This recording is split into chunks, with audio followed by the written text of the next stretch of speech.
And so we move on to the expectations and how we'll work together in partnership to individualise the level of support that you may need at any point on your journey with diabetes.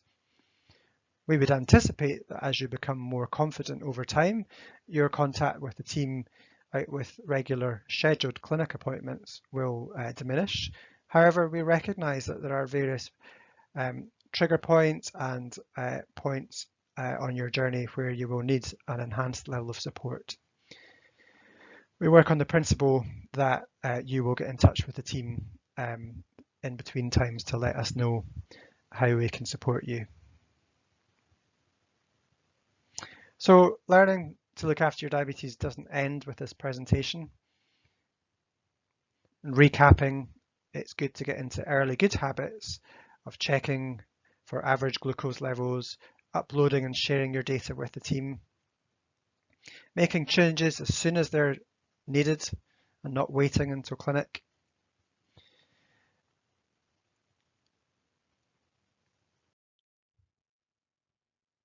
Our aim is to support you in your aim to live well with type 1 diabetes and for it not to hold you back.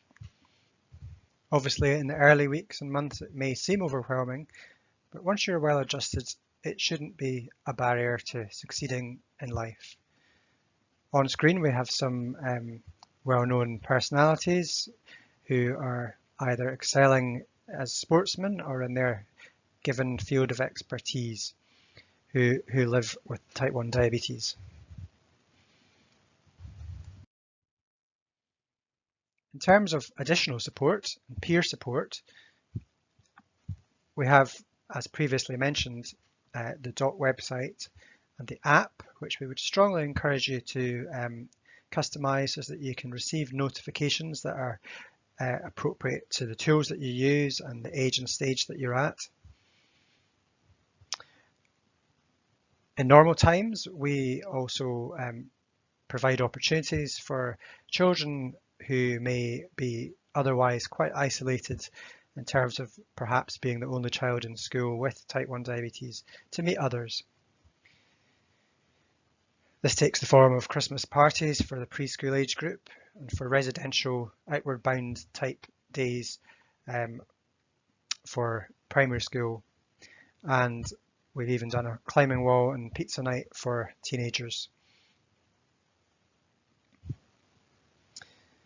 Looking more widely, the Tayside Diabetes UK family support group are always very welcoming and can often be a good listening ear or have walked in your shoes and understand some of the concerns that you may have.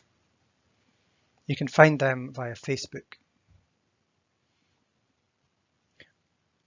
We have a Paediatric Diabetes Education Endowment Fund, which we're always willing to take donations to, and the proceeds of which we use to support learning opportunities for the team that might not otherwise be accessible, and also to provide these peer support activities such as camp. Finally, on this slide, you should be aware that all children up to around the age of 14 with type 1 diabetes are eligible to claim what's called Disability Living Allowance from the Department of Work and Pensions. Again, there are good resources for helping filling out these applications at the Diabetes UK website, and the DOT team can also help you to provide a supporting statement.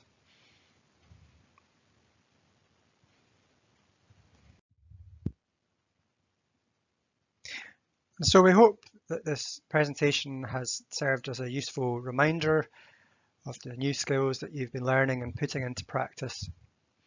And if you do want to dig a little bit deeper into any of the subjects or aspects raised, the DOT team would be happy to hear from you. You can contact us by all the methods previously mentioned, including our generic email address and single point phone number during office hours.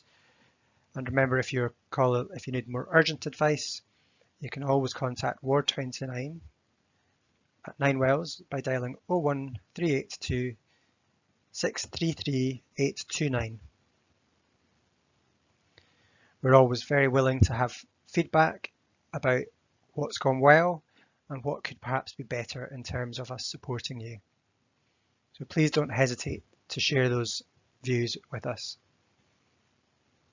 Meantime, I'd just like to thank you for listening and wish you well on your onwards journey. Goodbye.